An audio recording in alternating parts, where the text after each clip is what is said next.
Yo nunca me cuestioné sobre lo que pudiese estar allá arriba, en el universo, o lo que pudiera esconderse abajo, en las profundidades del mar. Al ser un pescador veterano, creía estar preparado para cualquier acontecimiento que pudiese atravesarse en mi camino, en lo que al mar se refiere. Y, como toda persona absorbida por la comodidad de una insulsa rutina, solo marchaba ciego en línea recta por el sendero de la vida, embriagándome ocasionalmente, tratando de llenar de ese modo mi vacío existencial. Pero aquella maldita noche todo cambió. Yo... Fue como un amanecer a las 0 horas, y no estoy hablando en metáfora. Literalmente el cielo se iluminó como si el sol estuviese saliendo nuevamente, a pesar de que hacía más de 4 horas que éste se había ocultado ya tras las montañas. Y luego, ese terrible estruendo como el rugir de 100 fieras salvajes resonó en todo mi alrededor. Me encontraba un poco ebrio en mi casa, muy cerca de la costa. Aún no había perdido del todo la conciencia, por lo que presencié el suceso desde el principio. Los cristales de las ventanas vibraron tan fuerte que se quebraron.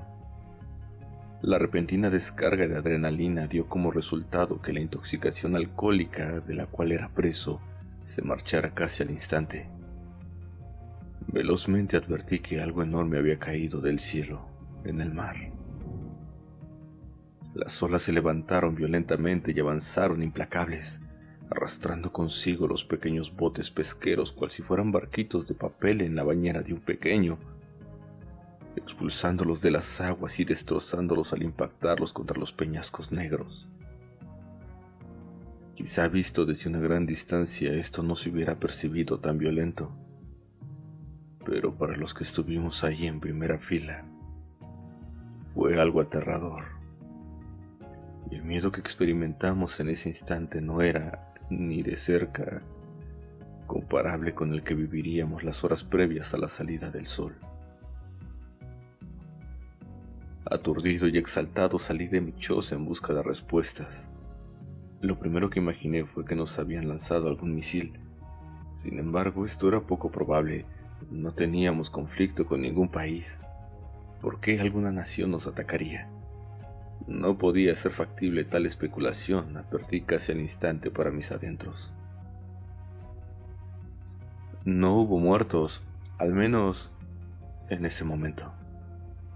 Todos estábamos fuera de nuestras casas para contemplar el siniestro acontecimiento, exaltados, sí, pero creyendo que el peligro activo ya había terminado. Los hombres conversaban entre ellos sobre lo ocurrido, pero algo me hacía sentir amenazado. Era un sutil sentimiento de inferioridad, de considerarme tan simple, tan frágil y tan expuesto, como si un instinto primitivo, heredado de generación en generación, se hubiese activado por el desastre, cual si alguna clase de memoria genética me advirtiese de alguna amenaza ignota para mis sentidos, para mi generación. Recuerdo que respiraba agitadamente, similar al haber corrido durante varias horas, y conforme los minutos iban pasando me sentía cada vez más vulnerable. Así que solo estaba ahí parado, con inhalaciones y exhalaciones violentas, y entonces ese olor llegó a mí. Era nauseabundo, pero no como algo que hubiese olido antes, no. Es para mí imposible describirlo, pues no existe nada con lo que pueda compararlo. Algunos comenzaron a vomitar incontrolablemente al punto que se desplomaban y retorcían al ritmo de las arcadas. Otros, como yo, si bien el olor nos parecía repulsivo, no nos provocaba esta reacción, solo una sensación ligera de vértigo. Una niebla espesa, quizá provocada por lo que sea que cayó al mar, comenzó a acercarse al pueblo. Entonces alguien gritó: «¡Hay algo detrás de la niebla, en el mar!». Pero por más que intentaba vislumbrar algo, me resultaba imposible. La niebla se había vuelto demasiado espesa, al grado que no se podía ver a más de 5 metros. Mi ansiedad se intensificó cuando alguien secundó a quien había afirmado ver algo. ¡Es verdad! ¡Está ahí! ¡Y se está acercando! El ruido del agua que se agitaba, como si la estuviesen desplazando, me dio la certeza de que las afirmaciones eran verdaderas.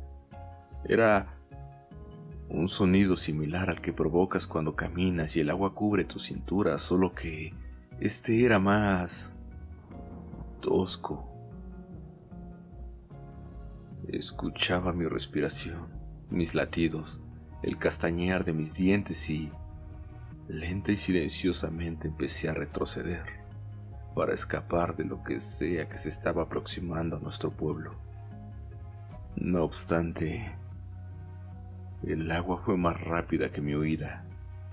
Pude observar cómo se iba acercando la marea que avanzó sin tregua hasta que cubrió mis pies, y no se detuvo hasta que superó por unos centímetros mis tobillos.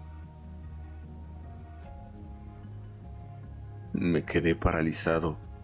Quería salir corriendo, pero mis piernas, mis brazos, nada de mi cuerpo respondía, ni siquiera mis párpados.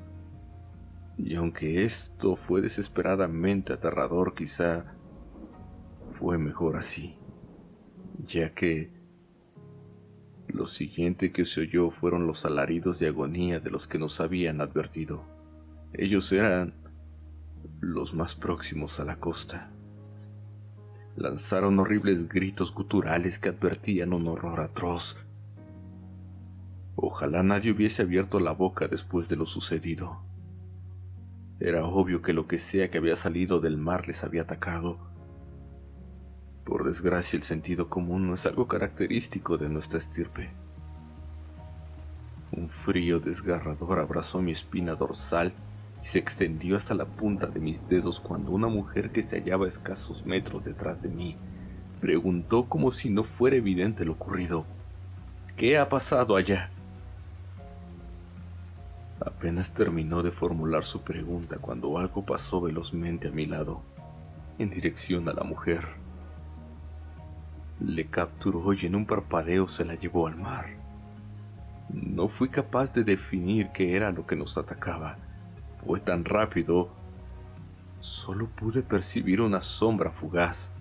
No obstante, hay algo de ese momento que jamás se me podrá borrar de la mente: el sonido de las entrañas de aquella mujer reventándose como un eructo, y su sangre salpicando mi rostro y siendo esparcida por todos lados. Pasó tan cerca de mí que fue un milagro el que no me golpeara.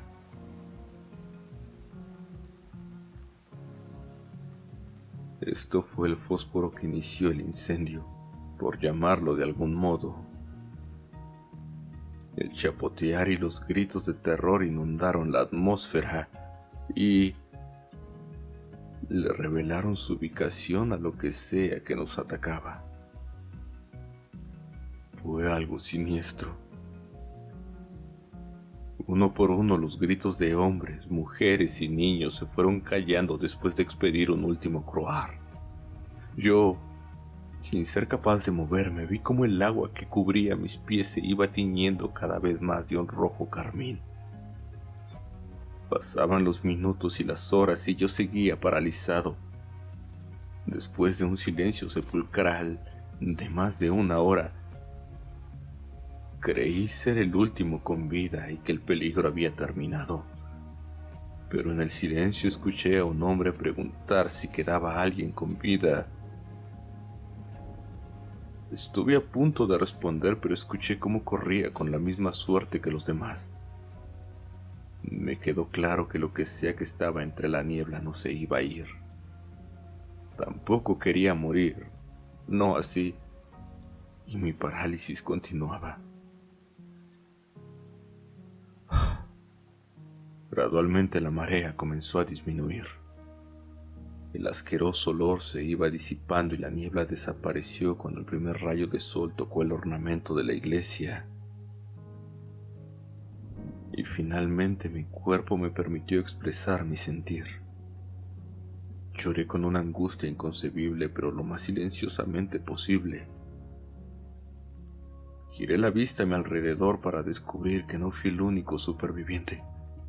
Al menos habían 4 personas más, pero al igual que yo se hallaban traumatizadas. Nos miramos, pero nunca nos dirigimos una sola palabra. En cuanto los temblores de mi cuerpo me lo permitieron, caminé en silencio lejos del lugar. Caminé por días, no sé cuántos.